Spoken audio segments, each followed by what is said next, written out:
Good morning. This is Joe Forward, legal writer at the State Bar of Wisconsin. And this morning I'm here with Sarah Ruffi. She is a solo practitioner in Wausau at Ruffi Law Offices. She's also a frequent speaker at the Wisconsin Solo and Small Firm Conference. And she recently published a book called Be Happy in Both Worlds. You can have a successful career and a happy family.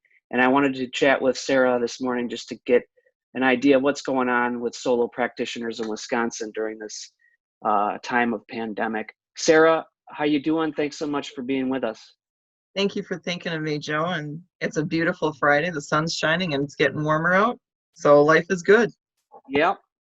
So Sarah, I just wanted to kind of check in with you and see how things have maybe changed for your practice since, December, January, and now how things have changed and what's going on now with your practice. Well, 2020 started out as a really good year. Phones were ringing, people were doing stuff, and coinciding with our safer at home order in mid-March, it was kind of like entering the twilight zone. The phones went silent and trying to, you pick it up and wonder if there's a dial tone. But I think I've seen different things happen and different practice areas pick up. I know that there are a lot of businesses that are making the difficult decision of, do we open back up or don't we? But I've noticed that people are buying real estate. I've had a lot of real estate files that I've been opening lately. I also think people are looking at the pandemic and the safer at home orders as a pause button. I know when it first started, I was bound and determined I was going to keep a positive mindset on this entire situation. And that following the adage of be careful what you wish for, you might just get it, I had always commented a pause button would be really nice. Well, I didn't expect my pause button to come from Governor Evers and a virus. Right. But that's how I chose to look at it, as a way to clean up things in my practice, make sure that my systems and processes are working. Do they need to be updated? Are there how-tos that need to be done? And look at it as an opportunity rather than a death sentence. So I've been going about it that way, and that's the message I've been sending to my clients and to my contacts as well. And I think it's also allowed us, or given us, the opportunity to rethink how we connect with other people. Even though we are separate, doesn't mean that we have to stay separated. It just means our contacts are different. We don't get to see people in person and shake hands. Maybe we connect more on Zoom or in a Google Hangout or over the phone. So there are still ways that we can connect, even if we can't be there in person. And that's what it has allowed us to do, and to reconsider how we conduct our business. Do we have to meet in person, or can we take care of some of our business through a phone call or a Zoom conference instead of an in-person meeting? So I think there's a lot of opportunity and a lot of takeaways that we can get in the crazy time that we're living in right now. Right. And your client base, you do mostly business law, real estate, and estate planning type work, right? I do. I help business professionals in all aspects of their business, from the beginning to the end and everything in between. Okay. And so when the safer at home order came down and businesses started to slow and shut down, I mean, is it a matter of them just deferring legal issues or not being able to afford the cost of your services anymore? What were some of the obstacles obviously besides just closing down, that that your clients were seeing in terms of not being able to get legal help? I think some of their obstacles were, are we essential? Can we figure out a way to be essential so that we can open the doors? I watched my business vaporize overnight. What do I do? How do I change how I operate? And I've had a number of those conversations where people were told, you have an hour and your doors are closed. And that doesn't give you time to prepare. And so do you stay stuck in the reactive mode of, I had no time to prepare, I'm just done and give up? Or do you look at it from the standpoint of, well, that was interesting. That was an event. Now, what can I do moving forward to reinvent or modify my business? And even though my sales are going to be down, how can I emerge stronger with maybe new possibilities? And it's interesting watching people and the looks on their faces, their expressions, as you shift that focus. For example, I ran into an acquaintance who has her own business, and she's a hairstylist, or she works in a spa, and she rents her space. And her question was, my landlord said that she's locking us out, so I can't even get to my merchandise. Like, she's changing the code. My rent's all paid. What do I do? And the more we talked, so she was in complete despair at the time, and was so frustrated and angry and all of the feelings that you feel when something is ripped away from you that you've worked hard for.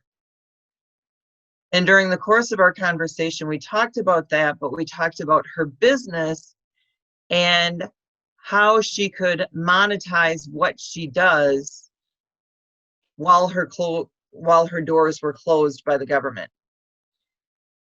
And that way to monetize during the downtime is that something that she can add as value even once the doors reopen as a new product or service offering that can actually expand her business when she can get back to her regular work. And watching the look on her face and the life in her eyes change before my eyes was what it's all about. You know, we all go through events that impact our lives and impact our businesses, and it's really how we respond to those events that determine what our character is. Are we going to just give up, or are we going to say, okay, well, that was interesting. Now, how can I move on? Am I going to look at the past and focus there, or am I going to look to the future and keep moving that direction? And I think the biggest takeaway that I tell people is to really focus on the future. The past is a snippet in time. It doesn't control our future. It doesn't put shackles on us that we can't use our creativity and our ingenuity. And business owners take risk every day, just like solo practitioners. We took a risk going out on our own, opening our doors, wondering if clients were going to come. And this is just one more event that we can add to our story of how we responded. Did you go stronger, or did you give up? And the biggest message is, don't give up. Right. I mean, because I think a lot of solo and small firm attorneys are just, the stress and anxiety of, what do I do? The phone's not ringing. Is it the same sort of advice that you would give a client? Is that the same for other solo and small firm attorneys who might be panicking right now? I mean, is it just look for the opportunities ahead and try and, I mean, how do you stay afloat during this time when there's no clients coming in? That's a very good question. And that's also where, if you've gotten the PPP funds, if you applied for one of Yeah. those loans to keep your door open, one of the things I've done is a lot more social media, getting comfortable being uncomfortable. My kids are in wrestling, and one of the things that they have on their shirts is get comfortable being uncomfortable. And while I'm a speaker at the Solo and Small Firm Conference, I have no problem getting up in front of a crowd of people where I can see them and read their responses and their reactions. I have done a lot more Facebook Lives. I started doing Facebook Live or webinars for estate planning. What are practice areas that people would need at the moment? And how does your practice or what you do fit in with the current needs? And you still have to do client development. You still have to get out there and have your contacts. One thing I talk about is you need 3 contacts per week to maintain your business, 5 to grow it. But there's no set definition of what a contact is. And you mentioned my book in the beginning, and thank you very much for that. One of the things I talk about in Be Happy in Both Worlds is client development and changing how you look at it. I used to look at those 3 contacts per week as going to a meeting, calling somebody to go out to lunch, whatever. Now I look at my client development contacts as anybody I come in contact with, because it's all about building a relationship and having people understand and know what you do, what you're like, and how you're going to perform your services and take care of them. And we can do that. We can let our personality shine through, and our character and our message through social media, for example. If you have clients that pick up the phone and call them and say, hey, just thought I would check and see how you were doing. I've had those conversations with a number of my business clients to find out how they've been impacted, what's going on in their business. And I have some clients that are making more money than they're ahead of their projections that they had going into this. And there are other ones who have seen everything dry up, like the woman I mentioned earlier, because of the circumstances. But pick up the phone, show people that you care. Get your message out on Facebook or on LinkedIn or on Instagram. What is your message? What are you there for? How can you help? Take the approach of, it's not about me. It's about, how can I serve? From my experience, the successful attorneys and the successful business people, no matter what they are, the ones that rise above come from a position of, how may I serve, not how can you help me? And that message comes through. When people understand that you're not there for your best interest, you're there to help, they're going to be more willing to help you as well. I had one of my clients his projections are off the charts right now.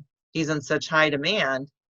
He called with a question dealing with the coronavirus and the pandemic. And I think we were on the phone maybe 20 minutes, and he goes, bill me for an hour. And I heard that multiple times during the phone conversation. Make sure you send me a bill for an hour. So I sent him the bill for the hour, and I was paid. And I think the same day he got the bill, he turned around and cut a check and sent it back. So people are there to help us too, when we're there with the right purpose in mind. That's great advice, Sarah. Thanks so much for that. While I have you here, I wanted you to mention your book. So what what inspired you to write the book, and how did that process go for you in writing it? Well, it was a long process, but what inspired me to write it is the fact that I was in a law firm. I was a partner in the firm, and everything was going great until I started having babies. And my husband and I, we welcomed our first son in February of 2002. And I was a partner. I was bound and determined I was still going to be a great partner and a great lawyer. And I billed enough to cover my costs while I was on maternity leave. So I still practiced while I was technically on maternity leave. I just changed locations. Then 18 months later, our second son showed up, and he showed up with a heart problem. So he had open heart surgery when he was 6 days old. That time, I took my leave, and I knew my clients would be taken care of. But I was taking care of my family. Well, when I went back to work, work wasn't the same. And I think it was because I wasn't the same. And 3 months later, my husband gave me an ultimatum because I was just cranky at home. I didn't want to be at work. I didn't like my partners, and I was taking it out on my husband and my two little boys. And one day my husband told me, "You're out of there or we're divorced." I knew I loved my husband and I wanted my family, and I didn't care about my partners. So that was the day that we started planning my escape from the firm. And the whole story is in the book. But when I did that, the day I opened my doors was the day after my oldest turned 2 years old. My baby was 6 months old, and we went from the verge of divorce to me having a new spring in my step, excitement to go to work, and a burning desire to make it all work. But I was going to make it work on my terms, not on what I perceived to be the traditional way of practicing law. And that's what we've been doing.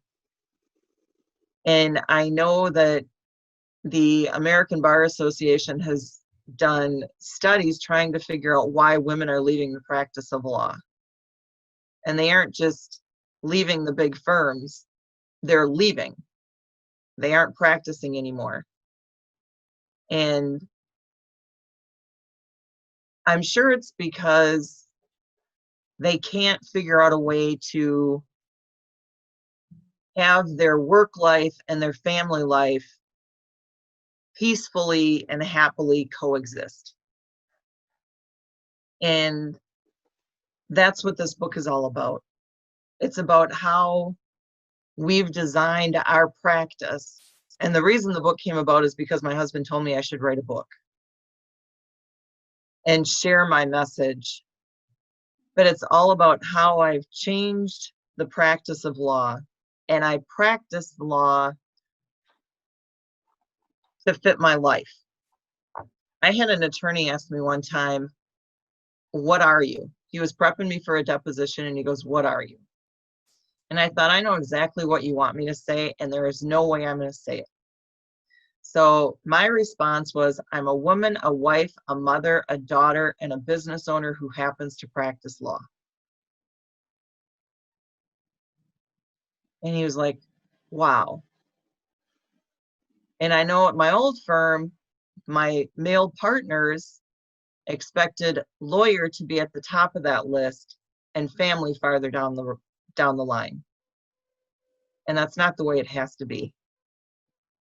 So in my office, I have been known to have a pack and play in the corner of my office with a baby sleeping in it for quite a few days. Because after going from the verge of divorce, we ended up having 2 more babies. And those 2 babies were sleeping in my office. Nick was a week old when he first came to work with me. And they have slept in my office. I've had basically daycare in my office. The circus comes in and then the circus leaves, and they are always welcome. And I've designed my office to be more like a home, and my clients feel that as well. So they walk in the door and they're like, I feel like I'm walking into a friend's house. Well, that's by design. That we get to decide, and there is no reason why our practice and our lives can't live in harmony. But the harmony happens when we change our perspective and our mindset. And we change our perspective in how we design our office, how we delegate our tasks, how we consider client development, even mentoring. We all need mentors. No matter how old we are, how long we've been practicing, we all need mentors. And the best thing that we can do for our profession is to be mentors. And all of those things are outlined in my book based on experiences that I've had. Because each of the points that I make, I have a story that I've personally experienced behind that point. Well, it's a great story and a great message. The book is Be Happy in Both Worlds. You can have a successful career and a happy family. It's available on Amazon. Sarah, thank you so much for taking the time to talk with us today. I know the solo and small firm practitioners out there will be very appreciative of your message and your advice. Thank you for thinking of me, Joe. I appreciate it.